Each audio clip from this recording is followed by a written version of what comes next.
Ya, yo no quería ser cocinero, yo no, nada de eso, no existe. Y empieza un mundo que no es tan divertido, que no es tan agradable. Domingo era muy duro, ya va, perdí mis amigos, perdí la novia, algo increíble. Todo por mi primer trabajo fue pelar un saco de ajo. Al segundo día yo tenía las uñas por dentro verdes, me ardían las manos, me quemaban las manos, las llegaba en la noche a meterlas con agua con hielo.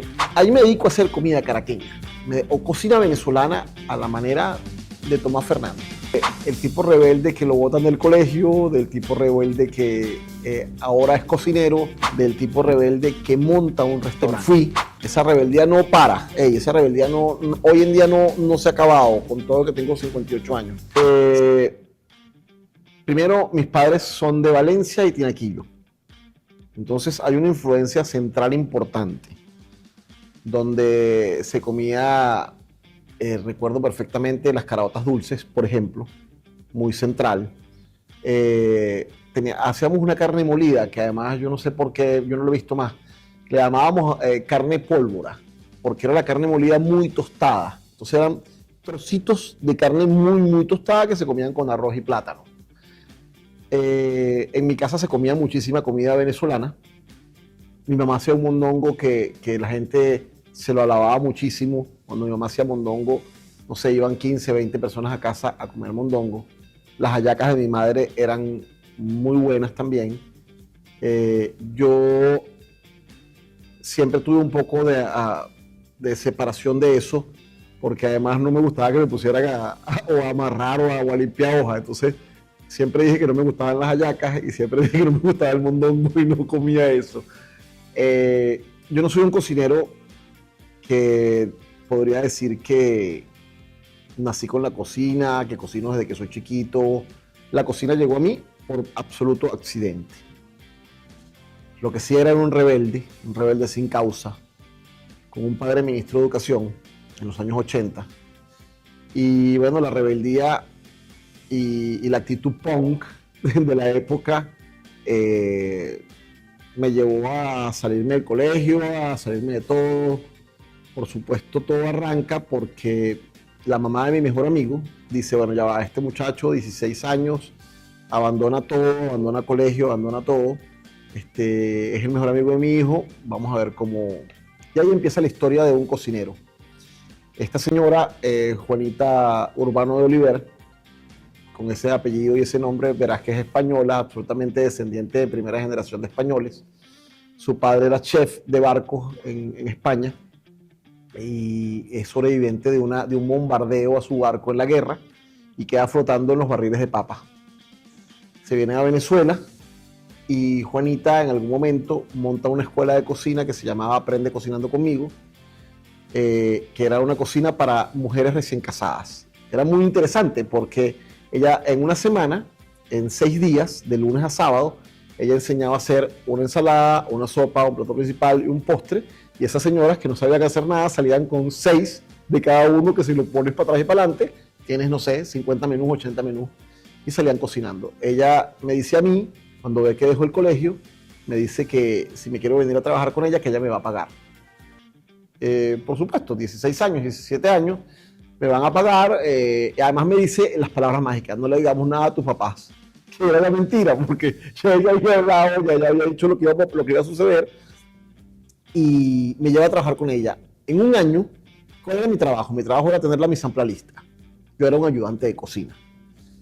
Pero ella nunca me dijo ni que era cocinero, ni nada. Ella íbamos en la mañana, llegábamos con las compras, montábamos la mise en place, yo cortaba, ella me enseñó a cortar, a deshuesar un pescado, a deshuesar un pollo, a trabajar una costilla, y poco a poco, sin decir nunca ni que yo estaba haciendo para cocinero, ni nada por el estilo.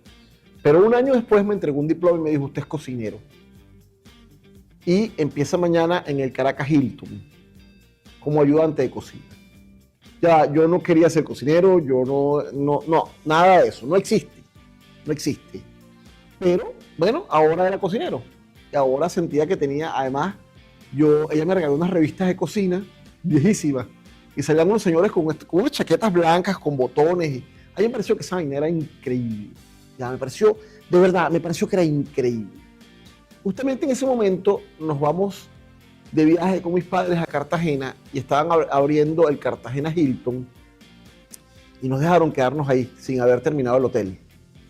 Y el chef salió con esa chaqueta de cocina que yo había visto en las revistas, un tipo grandote alemán, y nos metió en las cavas a todos y nos consintió, y él era como una estrella dentro del hotel. Y yo dije, coño, pana, a mí me gusta esa vaina. O sea, me parece que es del carajo, parece que es buenísimo. Y fui y me compré mi primera chaqueta de cocina en un sitio de uniformes que existe todavía, en la Avenida Libertador, unas señoras súper simpáticas, también españolas, unas gallegas. Y me hicieron unas chaquetas a la media, me hicieron 3 chaquetas y me regalaron una. Porque me dijeron que era el niñito que quería ser cocinero, pues me regalaron una chaqueta de cocina. Era otra época sin duda, estamos hablando del año 85, 1985. Ya son 40 años de accidente que se quedó ahí pegado. Entonces, ¿qué aprendí yo en esa cocina? Hacer la cocina diaria de cualquier cocina venezolana. Es más, de cualquier cocina caraqueña, donde siempre hay una ensalada, donde siempre hay una vinagreta fácil, además, muy sencilla. Ella nos enseñó a hacer, no sé, 5 vinagretas. Una base de mayonesa, una base de los huevos, una base de vinagre y jugos. Y bueno, y ahí tú vas jugando. Entonces ella hacía como que un pollo guisado, un pollo en salsa, o una carne guisada, una carne encebollada, un hígado encebollado, que es realmente lo que es la cocina de las casas caraqueñas. Porque tendríamos que dividir también lo que es cocina caraqueña, ¿no? Si es la cocina de los restaurantes o es la cocina de las casas. Eso habría que ver, ¿no? Yo estoy seguro que en México hay una cocina de restaurante elegante y una cocina de la casa elegante y de una cocina de la casa típica, donde se cocina con lo que hay. En esa casa de Juanita además se respetaba muchísimo la mesa. Había un respeto por la mesa absoluto, donde la sobremesa era la parte más importante, donde en la mesa nunca había un solo plato, habían platos que se servían, además de la manera europea, pues, o sea, van a la mesa, lleva el pollo en una fuente y de la fuente te sirves, y te sirves el arroz de la fuente, y te sirves la ensalada de la fuente, y era muy bonito. Entonces, bueno, ahora empiezo a trabajar en el Caracas Hilton.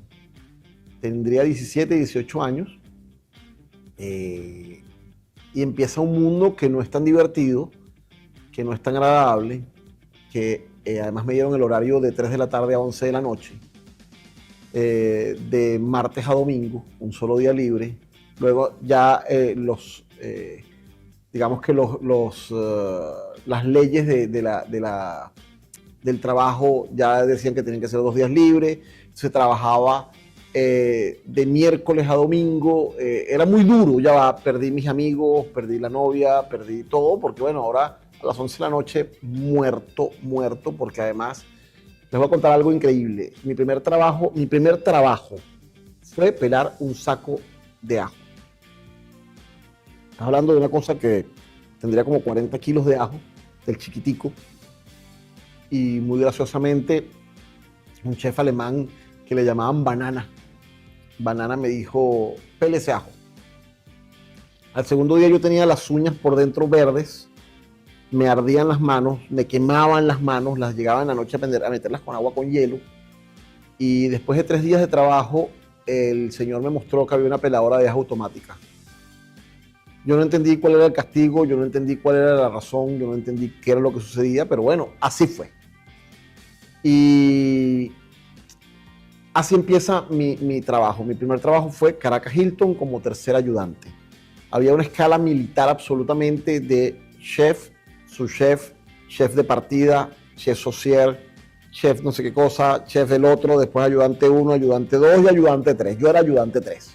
Yo pelaba ajo, yo pelaba cebolla, yo hacía los caldos en marmitas gigantes donde se ponían. Yo aprendí a clarificar.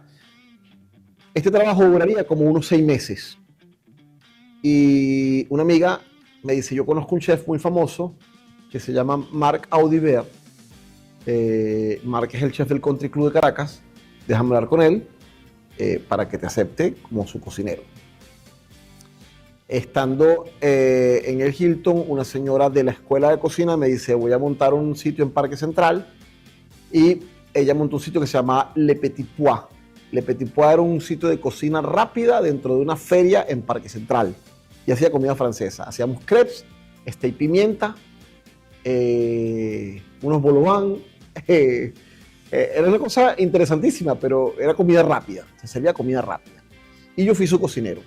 Trabajé 2 meses con ella, no me pagó nunca. Me fui de ahí, me fui a hablar con Marc. Marc me recibió increíblemente, fue muy divertido.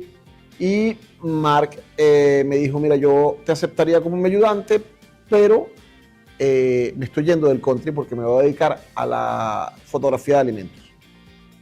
Entonces, pero yo pertenezco a una asociación de chefs europeos, franceses en específico, que se llama Le Toc Blanche. Entonces son mis amigos.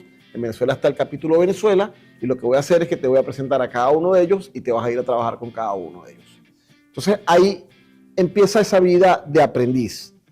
Fui carnicero, fui charcutero, fui pastelero, fui cocinero, fui mesonero, fui steward. O sea, pasé por varias cocinas. ¿Con qué chef trabajé en ese momento?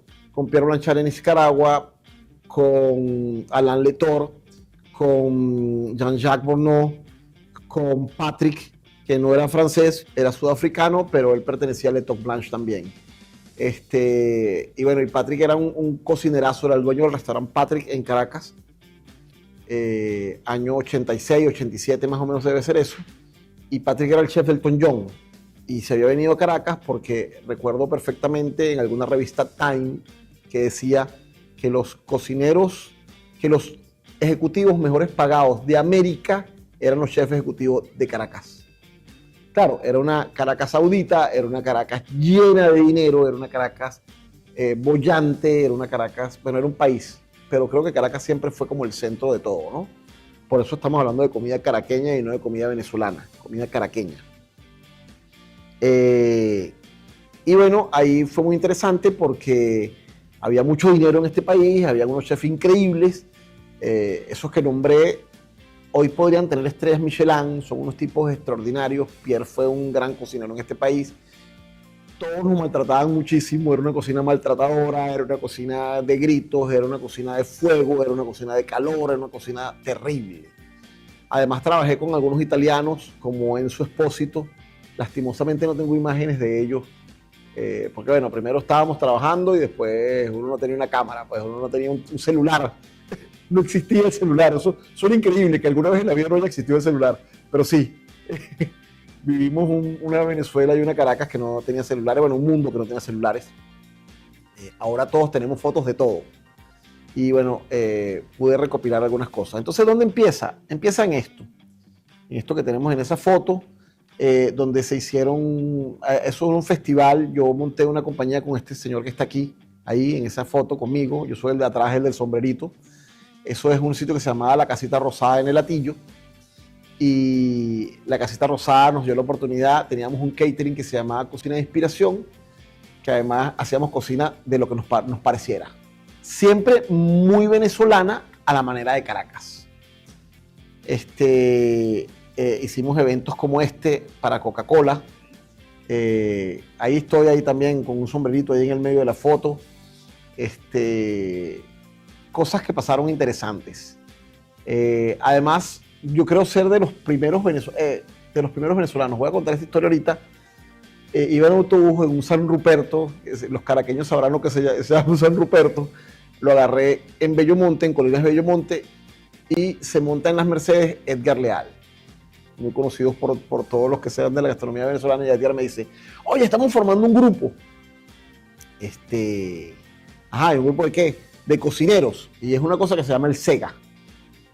El SEGA, que es el centro, o era el Centro de Estudios Gastronómicos, una cosa dirigida por José Rafael Lovera, recluta a un poco de chamitos, de niñitos. Había un poco gente un poco más grande, como estaba Elena Ibarra, estaba Domingo Delfino, estaba Leo de Daxio, como entes que entraban y salían del SEGA. Y nos enseñaban de vinos y nos enseñaban de una cantidad de cosas. Y el SEGA en ese momento era en una casa en Colinas Bellomonte, con una gran biblioteca. Una semana trabajábamos investigación sobre alguno de los libros y una semana cocinábamos. El profesor Lovera escogía a alguno para que llevara a cabo alguna receta de cocina venezolana, interpretada o reinterpretada.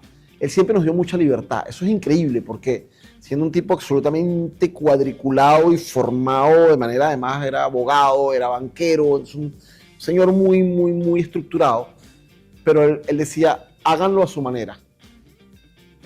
Nos llevaba a su casa con su cocinera, con Alicia Ayas, que en paz descanse, murió este año, el año pasado o este año, y sí, este año murió Alicia. Y, oye, aprendimos con Alicia. Alicia era una cocinera de Irapa que reinterpretaba todas aquellas recetas que le daba el profesor.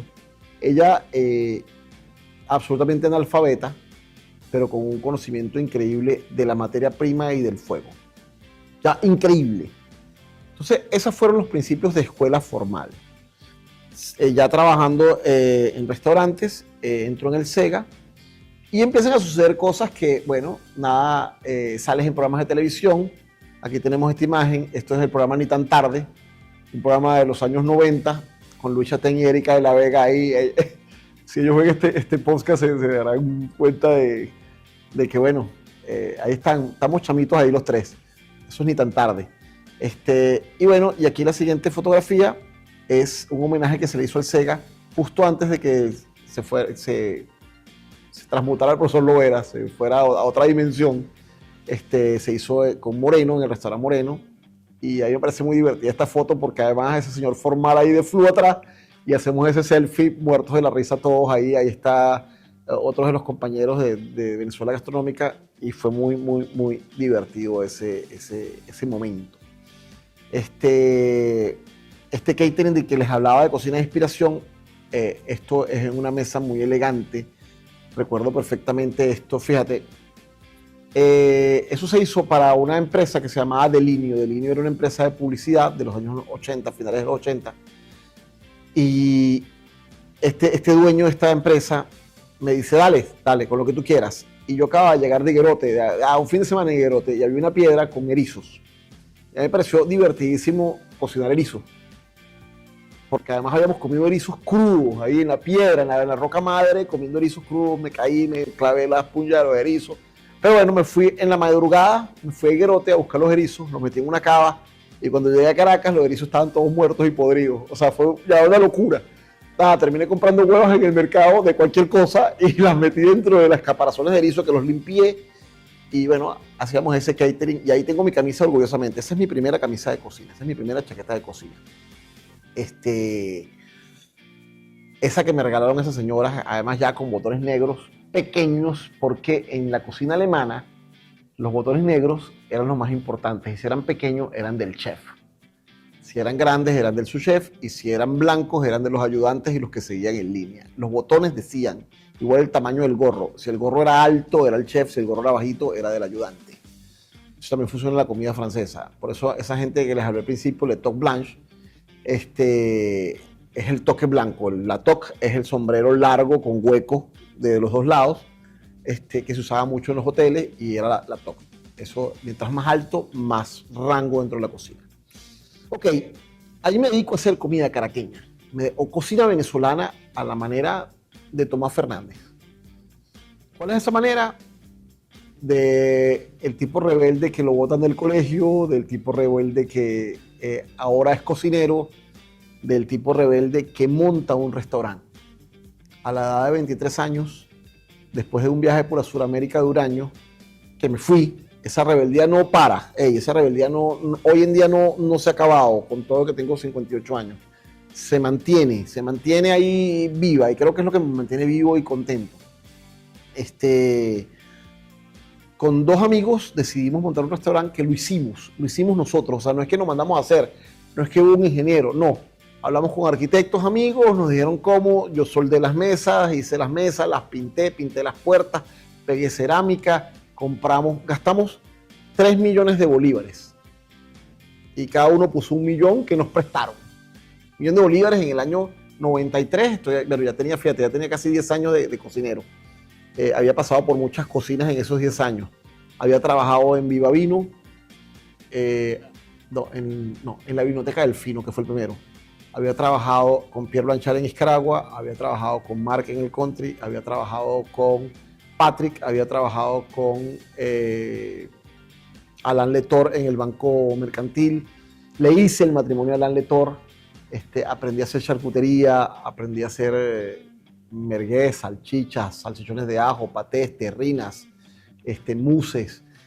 Aprendí a trabajar la pastelería francesa. De ahí me fui a Das Pastel House. Trabajé en Das Pastel House, fui pastelero de Das Pastel House por mucho tiempo.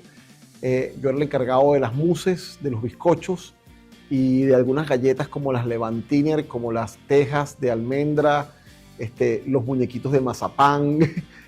Se aprendieron muchas cosas durante la cocina. Pero bueno, aparece esto que está aquí, en esta imagen. Ahí está Paul Capecchi, Leonardo Padilla, no me acuerdo cómo se llama el otro. De hecho, eso es Tope. Tope, todo un invento de nosotros. La vestimenta de los mesoneros eran unos pantalones diseño de Jean-Paul Gaultier, que nos copiamos de una película, unos pantalones por encima, debajo de las tetillas, como de payaso, como de Humpty Dumpty, del huevo de Alicia en el País de las Maravillas, y hacíamos comida de inspiración, pero muy venezolana en un principio, muy francesa, muy caraqueña entonces, porque si nos vamos a ver qué es la comida caraqueña, mira, de los corzos que vinieron de Carúpano, de los que vinieron de los Andes, y bueno, y se convergen en la gran capital y crean una cocina caraqueña. Cuando hablamos de un mondongo caraqueño, es un mondongo, es unos callos madrileños. Son unos callos. Bueno, a la manera de Caracas, sí, porque hay adaptaciones siempre. Y cuando ves un queso de bola, bueno, un queso de bola, sí, pero la bola es holandesa y es un plato caraqueño. Y así podemos nombrar muchísimos otros platos, que es lo que llamamos la comida de Caracas. Una recopilación muy interesante que se hace de la comida de Caracas es Armando Escanone, en su primer libro, que se llama La cocina a la manera de Caracas, hace una recopilación de la comida del siglo XIX, del siglo XX y del siglo XXI en ese libro, muy, muy interesante. Además, llevada a cabo matemáticamente, pues un ingeniero que hace recetas de cocina, las hace como si fuera una receta para hacer concreto o un edificio o los cálculos para hacer un puente. Entonces, creo que funcionó muy bien. Gracias a Armando, y eso no me queda ninguna duda, en Caracas se sigue comiendo caraqueño. Porque si no se hubiera desaparecido. Porque es una comida que llegó, que apareció, que se hizo con lo que había. Lastimosamente, bueno, sociológicamente hemos ido decayendo poco a poco, hemos ido transformando, pero existe el libro de Armando, que cualquiera que lo agarre puede hacer o puede recrear una comida caraqueña. Ya el Sega nos había tatuado de alguna manera la comida venezolana, los sabores venezolanos, pero también manejado muy a la manera europea, que es lo que yo creo que es la comida caraqueña. O sea, en Caracas se come una crema de auyama, en los Andes se come una pizca, en el oriente se come un hervido, porque es lo que hay en cada lugar. La crema ya hay licuadora, ya hay pensamiento, ya hay tamizado, ya hay refinamiento. En cambio en la pizca no, en la pizca es un poquito de leche en un caldo de papa, cilantro, ajo y cebollín, que es así de sencillo, no hay nada más. Bueno, en algunos le ponen un poquitico de gallina, de las gallinas que están por ahí, en algunos nada más simplemente la papa. Y eso es una pizca. En el oriente, que digamos que yo diría que son los puntos más importantes de la comida para Venezuela, oriente y occidente, los Andes, más que el Zulia, más que el llano, más que la Amazonia o la Amazonía, creo que Oriente y los Andes son los más influyentes. ¿Por qué diría eso? Bueno, porque por Oriente entraron los corsos, y si ves quiénes son los corsos, son unos señores italiano-franceses. Ya va, las dos comidas más increíbles del planeta. A nivel gastronómico hoy en día se sigue hablando de la cocina francesa como de la mejor del mundo. La cocina italiana, la que yo diría que la cocina italiana descubrió el umami, lo descubrió, ¿sabe? Usa parmesano, tomate, proteína animal, o sea, todo aquello que nos hace en el paladar, nos hace así en la boca. Entonces es una cocina riquísima. Y eso fue lo que se vino a Caracas. Esos corsos, esos franceses, esos italianos. Y bueno, fue la comida que yo creo que se formó en Caracas. Seguimos hablando del restaurante, porque es un momento muy, bueno, fue mi restaurante, pues. Aquí, fíjate, ahí está, eso salió en la revista dominical, no era la dominical, mentira, era Todo el Domingo, del el diario Nacional, un diario sumamente importante, y salimos. Ese es el centro de la revista, tope, al tope de la creatividad. Yo empecé con esa cocina un poco francesa, que era lo que había aprendido, y fue convirtiéndose en un lugar que se volvió excesivamente creativo. Uy, esto puede sonar un poco feo hoy en día, porque cociné todo lo que se movió. Todo lo que se movió. Cosas que hoy en día diríamos, uy, ya eso no se cocina, eso no se puede, eso no se hace. Pero bueno, nada, 23 años, mi restaurante, la gente exigía. Y cuando le digo todo lo que se movía, es todo lo que se movía. Porque al principio llegaban los proveedores con proteínas y luego se fueron agregando los cazadores furtivos. ¿Sabes? Y ahí tengo, mira, ahí tengo una lapita, tengo una baba, tengo una... Adentro, véngase, véngase. Y además con esa sed y con esa rebeldía, que te llegara una cola de baba, que te llegara una lapita, que te llegara un chigüire, que te llegara... ¡Wow! Bienvenido. Además, increíblemente, todo lo prohibido se convierte en querido. Se convierte en una ambición, lo quiero tener. Y llegué a tener clientes que solamente preguntaban qué hay de nuevo, porque además eso no se servía a todo el mundo. O sea, siempre se mantuvo lo más secreto posible a viva voz. Y bueno, nada, se hizo y se convirtió en el restaurante más costoso de América en algún momento. Tope. Le Gourmet en Caracas era el restaurante más costoso y más elegante. Tope era 30% más costoso. Tope no tenía carta y no tenía precio. Lo definía mi tarjeta de crédito. Uy, qué feo, pero bueno, nada, era así, era así. De hecho, nosotros abrimos Tope el 27 de julio de 1993 y el 15 de diciembre cerramos y nos fuimos de vacaciones y me fui de vacaciones con toda la brigada, pagado por Tope, a comer a Nueva York. Pasamos 15 días en Nueva York comiendo. Entonces ya va, cuando veníamos todo, ya va, epa, mi ayudante de cocina, mi pastelero, mi maître, mi capitán de mesoneros, mi socio, nos fuimos todos a Nueva York a comer en Nueva York. En los restaurantes de moda de Nueva York, epa, hacíamos dinero, ya era millonario, no lo sabía, era multimillonario. Ya con un primer control de cambio, y bueno, nada. La vida me ha tratado muy bien. Si existe la reencarnación, me gustaría ser Tomás Fernández. Me encantaría volver a ser Tomás Fernández porque estoy bastante contento con lo que ha pasado en mi vida. Ha sido una vida bastante divertida y chévere. Y en algún momento, no sé, tuve la posibilidad de conocer un personaje como los personajes en la gastronomía. Este es Gualtiero Marchesi. Gualtiero Marchesi, una de las estrellas de la cocina italiana. No sé, aquí estoy con Marc Oliver, con Ángel Lozano, que se convirtió de cierta manera en un ícono de la cocina, un español que hace cocina venezolana, hace palo a pique, no sé, hace comida venezolana, muy español, pero hace comida venezolana, respetable, absolutamente respetable. Ha tenido una cantidad de restaurantes. Aquí en esta foto, ese es el maestro de los maestros, Alain Ducasse. Sigue vivo Alain Ducasse. Ahí estoy con Alain Ducasse, no sé, ahí, perfectamente. En esta siguiente foto, con Bourdain. Oportunidades que se dieron en la vida. Cociné con Bourdain, trabajé con Bourdain. Un día, pero sí, se hizo. Y un tipo absolutamente amigable. Cuando le preguntamos de qué quería comer, chef, dijo, quiero una botella de vino y una pizza. Y que me la lleven al cuarto, ¿sabes? Claro, por supuesto, hicimos una pizza para el chef y una botella de vino, pues. Tipo que después leí su libro, lo tengo firmado por ahí, está por algún lado, por ahí firmado. Esto me lleva bueno, el paso del tiempo es rápido, aunque es muy largo, es rápido. Eso suena un poco raro, es rápido porque no nos damos cuenta cuando pasa, pero cuando empezamos a ver han pasado cientos de miles de cosas. y hay muchas que se olvidaron y desaparecieron, buenas, malas, porque además creo que eso es la vida, haciendo siempre comida caraqueña, pero la vida me llevó a hacer eventos como este. Esto fue el año antepasado, hace unos 2 o 3 años, en el restaurante de OC, con Giri. Además, él es, no sé, neozelandés, ¿es Giri? O islandés, finlandés.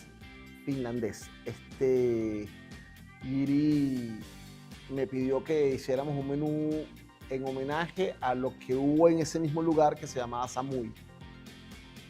Hicimos comida Thai. Giri acaba de hacer otro festival de comida Thai con Francisco Benante en la Casa Bistró. ¿Por qué Tomás Fernández sabe de comida Thai? Por ahí se los voy a mostrar, se los voy a contar también. Y eso es parte de la comida de Caracas. Los restaurantes de Caracas había comida thai, comida hindú, comida mexicana, comida italiana, comida francesa. Y ese es la comida caraqueña, nos guste o no. Porque además los únicos lugares que hacen comida venezolana son manejados en un porcentaje muy alto por portugueses, que son las areperas. No sé, las areperas como los Pilones, las areperas como la Caracas Antier, las areperas como el arepazo, donde hacen pabellón, donde hacen mondongo, donde hacen hervido de res, donde hacen hervido de costilla.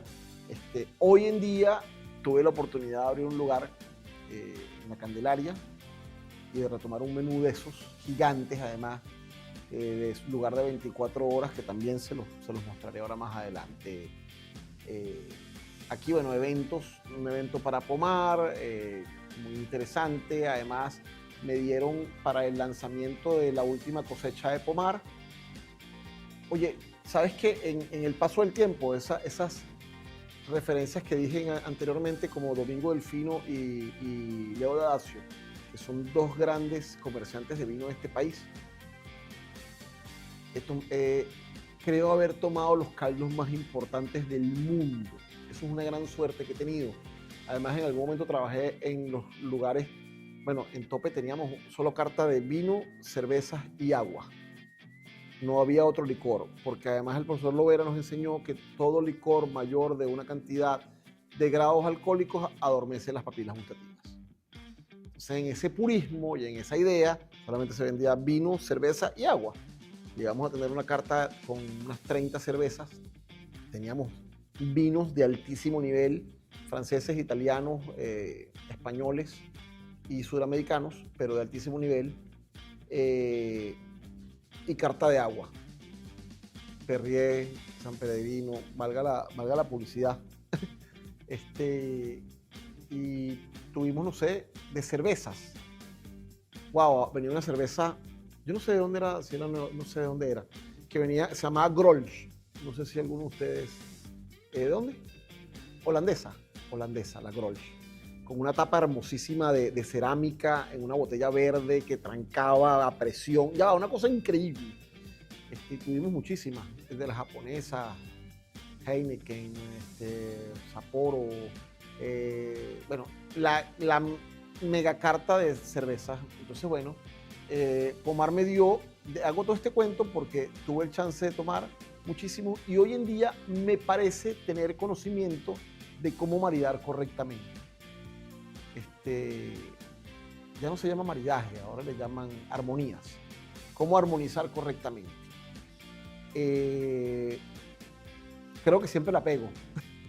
Tengo, digamos, el conocimiento básico para hacerlo y sé a qué debería saber un caldo correcto. Entonces, Pomar me dio ese chance de hacerlo. Aquí, bueno, algunos de los restaurantes en los que trabajé hace como unos 4 años me dediqué a viajar por el país a hacer mi cocina, lo que se me ocurriera. Esto es en una cocina en Puerto Ordaz, ahí estoy con las brigadas. Esto es una cocina en Maracaibo, donde hice comida asiática. Esto es en Barquisimeto, aquí hice comida larense. Esto es en Sanare. Aquí, bueno, dentro de mi carrera gastronómica tuve la oportunidad de ser creador de la Asociación Venezolana de Cocineros, de Chefs y Cocineros y Afines. Fui el secretario general de esta asociación. Eso, por ende, nos asociábamos a la UAC, que es la Asociación Mundial de Cocineros, al Foro Panamericano y a la Academia Culinaria de las Américas. Oye, todas esas bromas, además en nuestras chaquetas forradas de sellos, y nos prepararon como juez para competencia. Esa preparación me dio a tener la oportunidad de representar a Venezuela en la Copa Azteca, y es esta foto que viene aquí, y ahí estoy con Manuel Quintero, que fue chef del SEGA por mucho tiempo, y fuimos Manuel Quintero y yo a representar a Venezuela, que nos invita Víctor Moreno, que era juez de esa competencia, y de aquí salían los que iban a competir al Bocuse d'Or. Oye, haber sido juez y haber sido concursante es interesantísimo, porque primero fui juez y aprendí que le gustan los jueces, y después concursante. Ahí no ganamos la medalla de oro, pero ganamos la medalla a mejor equipo y a mejor ejecución. Entonces, es interesantísimo porque llevamos, bueno, yo llevé un Vuelve a la Vida, por ejemplo, pero a la manera de Tomás Fernández, donde en el fondo había un gel de coco, porque pensando un poco que a los mexicanos podría gustarle un sabor como el del Vuelve a la Vida, que tiene tomate, que tiene ácidos, que tiene dulces, que tiene además picantes. Entonces dije, bueno, nada. Y ahí trabajaba para el restaurante Le Gourmet, y el restaurante me otorgó la vajilla, una vajilla hermosísima, Bernardo de Limongi, porque además entonces llevé, no sé, 2 toneladas en 2.000 kilos en producto y vajilla para una competencia. Fuimos patrocinados por la línea aérea que nos llevó, no nos cobraron absolutamente nada para llevar eso, pero en el pasaje de regreso veníamos con otra línea y nos estaban cobrando 2 pasajes de más por lo que llevábamos en material, y era la vajilla del restaurante. Tuvo que llamar al hotel a decir, mira, aquí me están cobrando $3.000 por meter la vajilla. Bueno, hay que pagarlos, es la vajilla del restaurante. Claro, nunca pensamos en la vuelta y el retorno, que fue todo un conflicto allá en México. Pero bueno, salimos muy bien en México, la pasamos divinísimo, comimos comida mexicana, paseamos, nos trajimos una medalla. Fue realmente interesante haber ido a competir. Nos jugaron algunos juegos un poco raros porque no nos habían dicho que teníamos que presentar el plato en miniatura y una bandeja completa. Por suerte yo he llevado unas cosas para montar algunos platos para mostrar, pero lo que hice fue que pegamos los platos con chicle para que no se cayeran y salí con esa bandeja. Oye, no tengo esa foto, pero salgo cargando una bandeja que pesaba, no sé, 35 kilos con niveles de los platos, donde llevaba el Vuelve a la Vida. No sé qué hice de plato principal ese día, pero era algo de comida venezolana. Y llevamos comida venezolana muy internacional para hacer ese. Aquí seguimos, este es el último restaurante que abrí, Alaska, o de los últimos que abrí. Alaska fue muy interesante, es esa arepera que les conté antes, que se hace comida venezolana o comida caraqueña, porque ahí se hacen esas sopas que nombré, ahí se hace pabellón, ahí se hacen empanadas, ahí se hacen arepas. Se trata de respetar los guisos correctamente. Donde hacemos una reina pepiada en ese lugar, se hace una reina pepiada con petit pois, como debe ser, con el pollo además a la brasa, como es la versión original, porque, bueno, esa es la versión que se. Otro, con mucho orgullo, que también abrí fue en un restaurante que se llamaba Modo, un restaurante francés llamado Le Blé. Como tengo toda esa enseñanza francesa, bueno, manejo la comida francesa bastante bien, o bastante parecida a lo que se podría hacer en Francia. Abrí en 1956 en el Ávila, uno de los lugares que me sentí más cómodo en la vida, porque para trasladarme al restaurante había que montarse en el teleférico y viajabas 15 minutos en un vagón, dejando a la capital a lo lejos. Ya va, además viendo que eres el amo y señor, pues estás arriba, estás. Además un restaurante todo de vidrio, hermoso, hermosísimo, que intentamos hacer en algún momento comida venezolana, no funcionó, terminó siendo una cosa fusión, hoy en día es un disparate, pero bueno, se logró hacer algo interesante en el momento que estuvimos ahí. Que hay una cosa interesante, como venimos, el hilo es la comida caraqueña, que es que el caraqueño pareciera que le gusta comer caraqueño solo en su casa. Cuando sale a comer, no quiere comer venezolano. No sé por qué, no sé cuál es la razón, pero no quiere comer venezolano. Y eso es que lo que creo que no ha hecho que exista un restaurante realmente caraqueño o realmente venezolano. Son restaurantes que tienen como comida internacional donde meten unos platos venezolanos.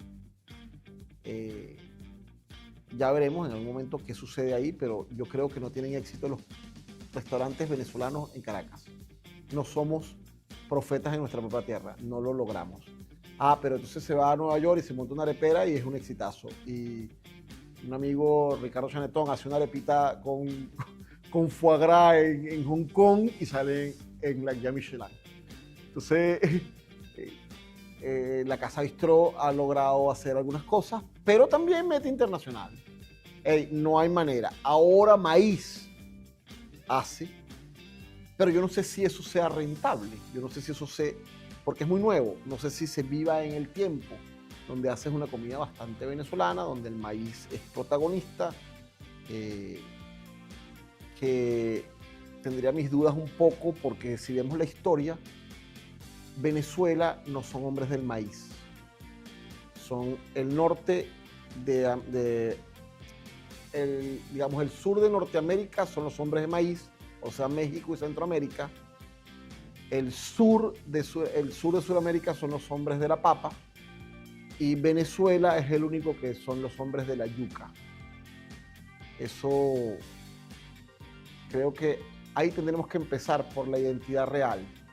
Hacemos un lugar que se llama Maíz porque, bueno, la arepa es de maíz, porque hay una cantidad de cosas con maíz, pero realmente somos hombres de yuca. El indígena venezolano no conoce el maíz. Ahí lo conoce a medias. Pero la yuca es su plato principal. Se habría que ver qué es lo que está sucediendo. Yo lo que creo que hay un problema de identidad gravísimo en Venezuela, porque México sabe que son los hombres del maíz y hacen maíz, y producen maíz, y cosechan maíz, y hay cantidad de maíces diferentes. El sur con la papa, Perú, Argentina, Chile, Ecuador, Bolivia, son papas como principal, los Andes de la papa, y Perú tiene 19.000 papas comestibles, eso según la FAO. No lo estoy inventando yo, la FAO en algún momento decidió que Perú tenía 19.000 papas comestibles. Entonces, bueno, hay una identidad. Entonces, cuando tú dices, bueno, ¿qué sucede? ¿Por qué en Perú se come comida peruana y por qué en México se come comida mexicana y en Venezuela no se come venezolano? Bueno, porque hay unos arraigos correctos. Nosotros somos hombres de yuca y somos el único dentro de América que consumimos la yuca, y la yuca es nuestra. Si tú ves las historias indígenas, es el árbol de yuca que se roban del cielo, se lo traen y cortan ese gran árbol que son los tepuyes hoy en día. El mono que fue, buscó la semilla y la bajó. Que además, un producto increíble, yo creo que con un conocimiento extraterrestre. Porque no puede ser que comamos una cosa venenosa como plato principal. O sea, ¿qué pasó ahí? La yuca amarga, que es con la que se hace el casabe, que es nuestro pan indígena y es la fuente de energía de los indígenas, sea un plato venenoso. ¿Cómo descubrieron que había que hacer una cosa, un tejido además mágico, que es el yare, que meten la yuca y la exprimen, la dejan, le sacan el veneno, ese veneno se usa para otra cosa, y con eso hacen un pan que además lleva un solo ingrediente? Creo que es el único alimento del planeta de un solo ingrediente, yuca. No lleva ningún aglutinante, no lleva ninguna sal, no lleva nada, no lleva ningún ahumado, no lleva ningún tipo de umami, nada. Yuca rallada, que va en un budare y se hace yuca y hacen el casabe. Entonces, ahí creo que está el problema de la identidad. Porque si nos tenemos que venir al arraigo venezolano, tendríamos que hacer muchísimos platos que yuca. Entonces, tendríamos que tener buñuelos de yuca y tendríamos que tener yuca en todos sus sentidos y hacer con casabe grandes cosas crocantes en los platos de casabe para que sean, además, a nivel mundial una cosa increíble. Pero bueno, eso sería importante saber. ¿Qué es lo que está sucediendo con la comida caraqueña? Aquí, en esta foto, la Brigada de Le Gourmet, sin duda el lugar que más zona de confort me dio en mi carrera gastronómica. Un lugar donde no se habló jamás de costo. Había que tenerlo. Era el restaurante elegante de un hotel de la cadena Intercontinental en Venezuela, el ícono de la gastronomía en Venezuela. Bueno, fui el primer chef venezolano en manejar esto. Hubo por ahí un intento con Paul Lunois, pero si ves el nombre, Paul Lunois no es tan venezolano como Tomás Fernández. Entonces, bueno, nada, se me dio la oportunidad de ser el primer venezolano con nombre y apellido venezolano y con arraigo venezolano y con antepasados enterrados en el Panteón Nacional y pelear por la independencia de Venezuela, como es el prócer Tomás Jerez, además gobernador de Cuenca. Bolívar le dio carácter de general y todo ese cuento. Entonces, bueno, con arraigo venezolano, que manejó el restaurante más icónico de la capital a nivel gastronómico. Muy francés, donde intentamos, además, nuevamente voy, fíjate, si tú vas al Intercontinental de Bangkok, lo más seguro es que el restaurante elegante sea de comida tailandesa. Si vas al restaurante, al Intercontinental de Ciudad de México, en el lugar correcto, allá está, ahí es cocina mexicana. Y así en el mundo, si vas al de España, va a ser de cocina española, y si vas al de Francia, va a ser cocina francesa. El de Venezuela era de cocina francesa, en vez de ser de cocina venezolana. Y ahí es donde te das cuenta que no hay un arraigo real de la cocina venezolana. No tenemos. O sea, hoy en día que pertenecemos a Venezuela gastronómica e intentamos traer, tenemos que llevar eso de verdad a donde es, a la raíz correcta. Porque entonces hablamos de comida caraqueña, hablamos de comida merideña, pero la comida de nuestras raíces es la yuca, no es la papa ni el maíz. Ah, ¿que las arepas son de maíz? Sí, pero la arepa debe ser de yuca. Eso sería lo correcto, si lo vemos de esa manera. Pero bueno, nada, ahí veremos qué es lo que sucede y veremos qué es lo que es. Aquí un poco con los compañeros, hoy en día todos de Venezuela Gastronómica. Esto es cuando hicimos el festival del SEGA, el último que se hizo, el cumpleaños del SEGA, ahí estuvimos y bueno, parte del equipo de trabajo que ahí está Francisco Benante, está Víctor Moreno, está Humberto Arrieti y estoy yo. Un poco de la historia de Tomás Fernández. Aquí estoy en un restaurante que se llama Pachá. Bueno, lo conoces porque creo que fue tu lugar de pasantías en algún momento. Pachá hacía comida internacional, comida mundial, pero siempre me creo un personaje. Por ahí verán algunas otras fotos de algunos de los personajes que tengo. Ahí, bueno, nada, Pachá, un sitio que me hice una chaqueta bien Pachá, un gorro Pachá, una actitud Pachá. Y bueno, hacíamos comida de Pachá, que donde pusimos cosas bastante venezolanas en algunos lados, pero nunca con el arraigo real de comida venezolana. En Tope, en ese restaurante que les hablé antes, yo tuve cosas como, no sé, un corocoro con hilos de ocumo o de apio. Tenía acrás de ocumo rellenos de caracoles. Siempre trataba de meter un ingrediente venezolano porque me parecía además que era importantísimo. Pero no tenemos ese arraigo ni esa cultura de gastronomía realmente venezolana. Ok, aquí esta foto la puse porque eso es también de gourmet. Ahí hay dos personajes que hoy en día están de 26 del mundo y el otro está de 24 de Asia. Uno con una estrella Michelin, el otro próximamente tendrá estrella Michelin. Y bueno, fueron mis cocineros en el restaurante y me parece que es una foto de orgullo que mis cocineros hoy en día estén por fuera en el mundo haciendo cosas. Aquí, bueno, los primeros pasos de Venezuela Gastronómica haciendo cosas ahí. Este es de la primera Venezuela Gastronómica, muy interesante. Aquí, bueno, en esa asociación de chef, aquí, bueno, algunos premios que me otorgó la Chaîne de Rotisserie, que era una gran asociación aquí en Venezuela. Bueno, aquí parte de los personajes. Aquí hago comida tailandesa. ¿Por qué hago comida tailandesa? Bueno, me dieron el restaurante tailandés, un restaurante tailandés que se llamaba Barsi. Yo aprendí con un vietnamita y con un tailandés a hacer algunos platos. Yo pensé que hacía comida tailandesa, me lo creí, me inventé un personaje, me corté el pelo como un monje, me dejé una barba larga. Ahí me hice tailandés, me hice monje tibetano, no sé. Y un día vinieron los de la embajada de Tailandia, esperaron hasta que salí, después de 2 horas de comer, comieron y me preguntaron que si me hablaron en tailandés. Yo les dije, no, yo soy venezolano, no tengo idea de dónde queda Tailandia, discúlpenme, no.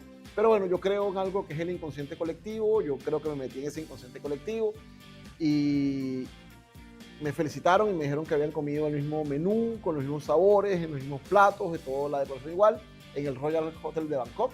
Entonces, bueno, nada, hago comida tailandesa. Entonces, súper bueno. Esto es un evento que marcó bastante mi vida gastronómica. Esto es el evento de Terra Madre, donde se llevan a cabo todos los ingredientes. Ahí llevamos el cocuy. Se ganó un premio por el cocuy aquí en Terra Madre. Ahí habían 1000 cocineros.